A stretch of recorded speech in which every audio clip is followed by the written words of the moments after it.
রাজ্য সাধারণ সম্পাদক কিষাণ মোর্চা। বলবেন সেটা কিভাবে দেখছেন এটা?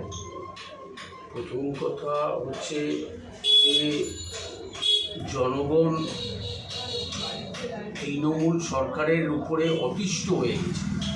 দুর্নীতি প্রতি জায়গাতে, স্বাভাবিক কারণে ভারতীয় জনতা পার্টিকে আশীর্বাদ দিয়েছে যেন সুশাসন, প্রকৃত সুশাসন দিতে পারে। এবং আপনারা দেখবেন যে পশ্চিমবঙ্গের মুখ্যমন্ত্রী মাননীয় শুভেন্দু অধিকারী তৎকাল বিলম্ব না করেই যে আমরা অঙ্গীকার বা ইস্তেহার ছিল সেইগুলো সঙ্গে সঙ্গে ইমপ্লিমেন্ট করা শুরু করে দিয়েছে। তো পশ্চিমবঙ্গের মানুষ তৃণমূলের হাত থেকে, জল্লাদ পার্টির হাত থেকে রেহাই পেয়েছে। বিভিন্ন জায়গায় দেখা যাচ্ছে বিজয়ের পর বিজয় মিছিল তো হয়নি, এবং পার্টি অফিস দখল করে নেওয়ার পর সেখানে বিজেপি বিধায়ক বা বিজেপি কর্মী সমর্থকেরা পার্টি অফিস তৃণমূলকে ফিরিয়ে দিচ্ছে, বা কংগ্রেসকে ফিরিয়ে দিচ্ছে, বা সিপিএমকে ফিরিয়ে দিচ্ছে। আমাদের কামারহাটিটা যদি আমি বলি, এরকম দৃষ্টান্ত আছে যে আমরা পার্টি অফিস তালা মেরে দিয়েছিল। সেই তালা কারা মেরেছিল? ওই যে দুপুর 1টার সময় তৃণমূল থেকে আসা তৎকাল বিজেপি, তারা স্বঘোষিত বিজেপি হয়ে গেছিল, তারা গিয়ে তালাটা মেরেছিল। যখনই আমরা শুনতে পারি, আমাদের মণ্ডল সভাপতি এবং দেবতুল্য কার্যকর্তা গিয়ে ওই পার্টি অফিস রিলিজ করে দিয়েছে। কামারহাটিতে আপনার অপোজিটে দাঁড়িয়েছিলেন মদন মিত্র, উনি বিজয়ী বিধায়ক, এবং জল্পনার সুরে শোনা যাচ্ছে উনি আপনাদের দলে যোগদান দিতে পারেন। এটা কি শুধুই জল্পনা নাকি বাস্তবতা আছে? এটা আমাদের স্টেট প্রেসিডেন্ট, তার কথা শুনলেই আপনারা বুঝতে পারবেন যে এটা পুরোটাই জল্পনা।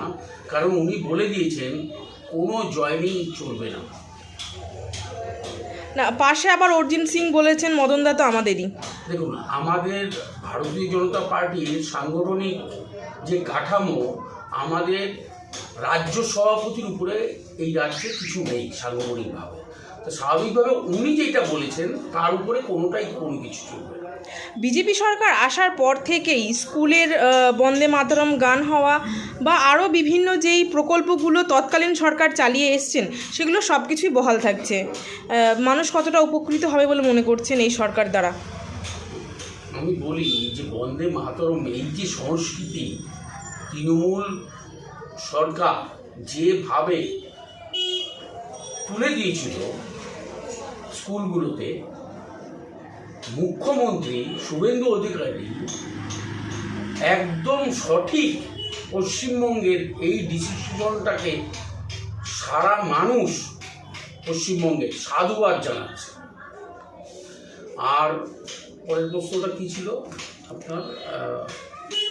পাস ফেল চালু হয়েছে আবার, এটা নিয়ে আগামী প্রজন্ম কতটা নিজেদের গড়তে পারবে বলে মনে করছেন? উচিত যে ওনাদের গাজর দেখিয়েই তৃণমূল সরকারটা চালাচ্ছিল। তাই আর হিন্দুদের আমরা বলবো যে সনাতনীদের রক্ষা করতে হবে। পরবর্তী যে কোনো মিউনিসিপ্যাল ইলেকশন বা এরপরে বিধানসভা বা লোকসভা, আপনারা বুঝতে হবে যে সনাতনীরা আমরা একত্রে থাকতে হবে।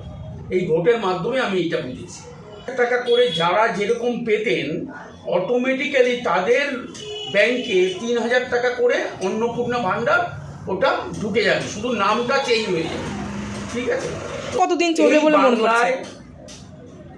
নরেন্দ্র মোদীজির আশীর্বাদ ধন্য আমাদের মুখ্যমন্ত্রী যা কথা দিয়েছেন, যা অঙ্গীকার করেছেন, আপনারা দেখতে থাকুন। অলরেডি উনি সব কাজ শুরু করে দিয়েছেন।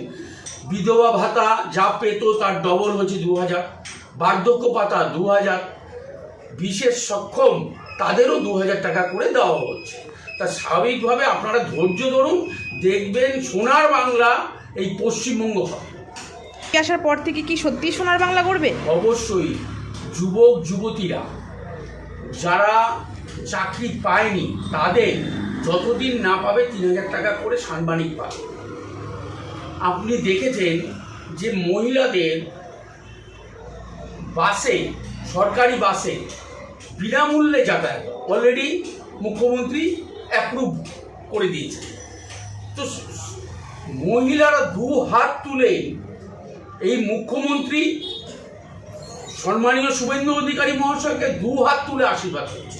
না, লক্ষ্মী ভাণ্ডার পাওয়ার পরেও বাংলার মহিলা যে এগিয়ে এসে 3,000 টাকার লোভ না রেখে এই অন্নপূর্ণা ভাণ্ডারের কথা না চিন্তা করে তারা যে আশীর্বাদ করেছেন, সেটা মহিলাদের কতটা ইয়ে করবেন? মাতৃশক্তিরা বুঝে গেছেন যে আগে আমাদের পশ্চিমবঙ্গকে বাঁচাতে হবে।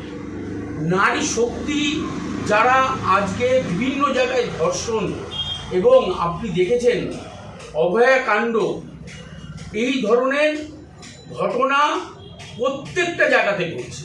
তাই নিজেদের সুরক্ষা এবং পরবর্তী প্রজন্মের সুরক্ষা করার জন্যই ভারতীয় জনতা পার্টিকে মহিলারা, মাতৃশক্তিরা বেছে নিয়েছে।